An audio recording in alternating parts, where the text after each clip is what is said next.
नमस्कार, royal kitchen कट्टा या यूट्यूब चॅनेलवरती तुमचं मनापासून स्वागत आहे। आज आपण नवरात्री उपवासासाठी स्पेशल साबुदाणा वडे कसे बनवायचे ते बघणार आहोत। साबुदाणा वापरून आपण अनेक पदार्थ बनवतो, पण त्यामध्ये साबुदाणा वडा हा अतिशय फेमस आहे।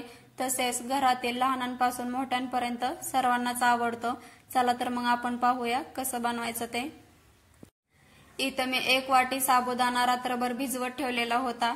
साबुदाणा व्यवस्थित भिजलेला असणे खूप महत्त्वाचे आहे, नाहीतर वडे खाताना ते कच्चे किंवा कडक लागतात। इथे मी 8 ते 10 हिरव्या मिरच्या घेतलेल्या आहेत। तुम्ही कमी जास्त देखील घेऊ शकता। यामध्ये थोडेसे मीठ टाकून याचं वाटण करून घ्यायचं। इथे मी याचं वाटण करून घेतलेलं आहे। साबुदाणा वडा बनवण्यासाठी आपल्याला उकडलेले बटाटे देखील लागतात। यासाठी इथे मी एक मोठ्या आकारामध्ये बटाटा उकडून घेतलेला आहे। आता याचा आपण साल काढून घ्यायचं। बटाटे ही हाताने स्मॅश करता येतील अशा पद्धतीने ती उकडून घ्यायची आहेत। इथे मी दोन्ही बटाट्याचे साल काढून घेतलेला आहे। आता हे बटाटे आपण साबुदाण्यामध्ये मॅश करून घ्यायचे आहेत। हाताने मॅश होतील अशा पद्धतीने बटाटे जर आपण उकडून घेतली तर ती साबुदाण्यामध्ये चांगले एकजीव होतात आणि साबुदाणा वडा तळताना तो वडा फुटला जात नाही। आता आपण इथं जे वाटण करून घेतलेलं होतं ते टाकून घ्यायचं। तसेच इथं मी शेंगदाण्याचा कूट घेतलेला आहे। जास्त मोठाही ठेवायचा नाही आणि जास्त बारीकही करायचा नाही। आता हे सगळं आपण एकजीव करून घ्यायचं आहे। साबुदाणा वडा तयार करायला अतिशय सोपा आणि झटपट होणारा उपवासाचा पदार्थ आहे। करायला जरी सोपा असला तरी बऱ्याच महिलांच्या तक्रारी असतात की साबुदाणा वडा व्यवस्थित होत नाही। काही वेळा साबुदाणा वडा आतून कच्चा राहतो, तर कधी हे वडे जास्तीचे तेल पिऊन खूपच तेलकट होतात, तर कधी या वड्याच्या बाहेरचे आवरण कुरकुरीत न होता मऊ पडते, तर कधी साबुदाणा वडा हा तळताना फुटला जातो। जर तुम्ही मी सांगितल्याप्रमाणे वडे केले तर तुमचे वडे एकदम परफेक्ट बनतील। त्यामधली अजिबात एकही तक्रार उरणार नाही।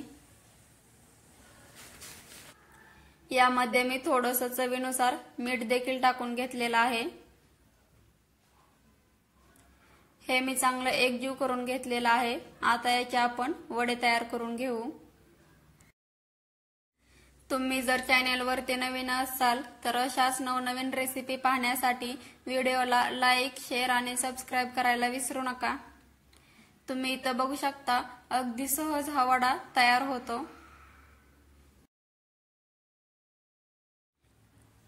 आणखीन एक वडा मी तुम्हाला तयार करून दाखवते।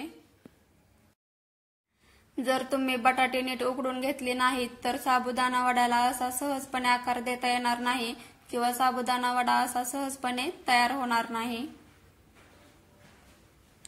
आता याच पद्धतीने बाकीचे सगळे वडे आपण तयार करून घ्यायचे आहेत।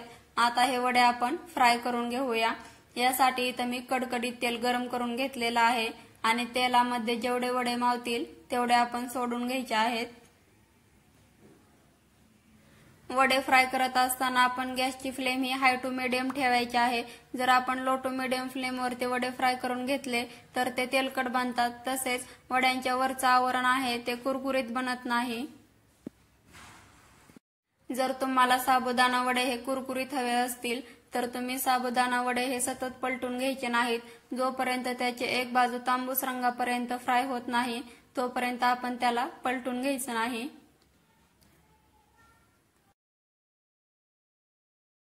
तुम्ही इथं बघू शकता वडे एका बाजूने तांबूस रंग येईपर्यंत फ्राय झालेले आहेत। आता यांना आपण पलटून घ्यायचं। साबुदाणा वडे तेलकट किंवा आतून चिकट तसेच कुरकुरीत न होण्याचं आणखीन एक कारण म्हणजे ज्यावेळेस आपण वडे तयार करतो त्यावेळेस लगेचच तेलामध्ये सोडतो, तर तसं अजिबात करायचं नाही। वडे 2 मिनिट सुकून द्यायचे, नंतरच आपण तेलामध्ये सोडून घ्यायचे। तुम्ही इथं बघू शकता तांबूस रंग येईपर्यंत हे वडे चांगले फ्राय झालेले आहेत। आता आपण हे वडे काढून घ्यायचे आणि हे वडे आपण बटर पेपर किंवा टिश्यू पेपर वरती काढून घ्यायचे। याच पद्धतीने बाकीचे सगळे वडे फ्राय करून घ्यायचे आहेत।